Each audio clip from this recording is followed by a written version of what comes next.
ಪ್ರತಿಯೊಬ್ಬ ಮನುಷ್ಯನಲ್ಲಿದೆ. ಇವತ್ತು ನಾವು ಅನೇಕ ಜಾತಿ, ಧರ್ಮ, ಭಾಷೆ, ದೇಶ, ಬಣ್ಣದಲ್ಲಿ ಬದಲಿಸೋಗಿರ್ಬೋದು, ಆದ್ರೆ ನಮ್ಮಲ್ಲಿರುವಂತಹ ರಕ್ತ ಮಾತ್ರ ಒಂದೇ. ಆ ರಕ್ತದಲ್ಲಿರುವಂತಹ ಪಾಪ, ಆ ರಕ್ತ ಶುದ್ಧಿಗಾಗಿ ಯೇಸು ಶಿಲುಬೆ ಮೇಲೆ ತನ್ನ ಪ್ರಾಣ ಕೊಟ್ಟರು. ಶಿಲುಬೆ ಯಾತನೆ ಅನುಭವಿಸಿದರು. ಎಲ್ಲಿ ತನಕ ಶಿಲುಬೆ ಮಾನವರ ಜೀವನಗಿಲ್ಲ, ಅಲ್ಲಿ ತನಕ ನಿಜವಾದಂತ ಕ್ರಿಸ್ಮಸ್ ನಮ್ಮ ಲೈಫ್ ನಲ್ಲಿ ಆಗೋದಿಲ್ಲ. ಇಷ್ಟಿಗೆ ಸೀಮಿತ ಅಲ್ಲ, ಕ್ರಿಸ್ತನ ಒಂದು ಜನ್ಮೋತ್ಸವ ನಾವು ಸಡಗರ ಆಚರಣೆ ಮಾಡ್ತೇವೆ ನೋಡ್ರಿ, ಇದು ಕಂಪ್ಲೀಟ್ ಯಾವಾಗ ಆಗ್ತದೆ ಅಂತ ಹೇಳುವಾಗ ಯೇಸು ದೇವರು ಆ ಶಿಲುಬೆಯಲ್ಲಿ ಸತ್ತು ಹೂಣಲ್ಪಟ್ಟು ಮೂರನೇ ದಿನ ಜೀವಂತವಾಗಿ ಎದ್ದು ಬಂದಿದ್ದಾನೆ ಎಂಬುದಾಗಿ ಬೈಬಲ್ ರೆಕಾರ್ಡ್ ಇದೆ. ಗಟ್ಟಿಯಾದ ಚಪ್ಪಾಳೆ, ಗಟ್ಟಿಯಾದ ಚಪ್ಪಾಳೆ.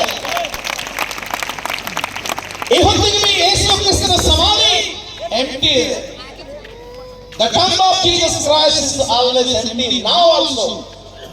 ಈ ಹೊತ್ತು ಸಹ ಈ ಭೂಲೋಕದ ಎಷ್ಟೋ ಐತಿಹಾಸಿಕ ದೊಡ್ಡ ಮಹಾಪುರುಷರು ಸತ್ತಿದ್ದಾರೆ.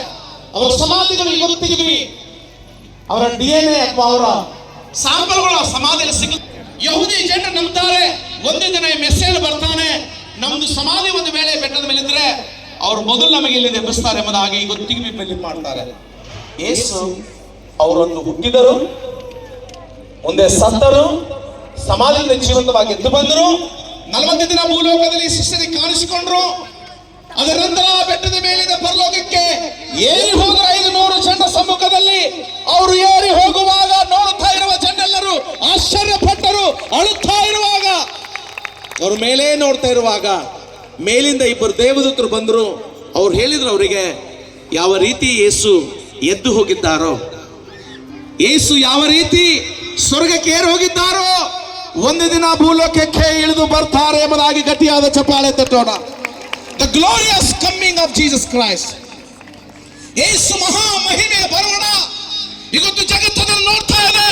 ಈ ಜಗತ್ತಿನ ಸೂಪರ್ ಪವರ್ ದೇಶಗಳಲ್ಲಿ ಇಸ್ರೇಲ್ ಅವರಿಗೊತ್ತು ಯೇಸುವಿನ ಮಾರ್ಗ ಹಾದಿ ನೋಡ್ತಾ ಇದ್ದಾರೆ, ಯಾವಾಗ ಅವರು ಬರ್ತಾರೆ ಎಂಬುದಾಗಿ.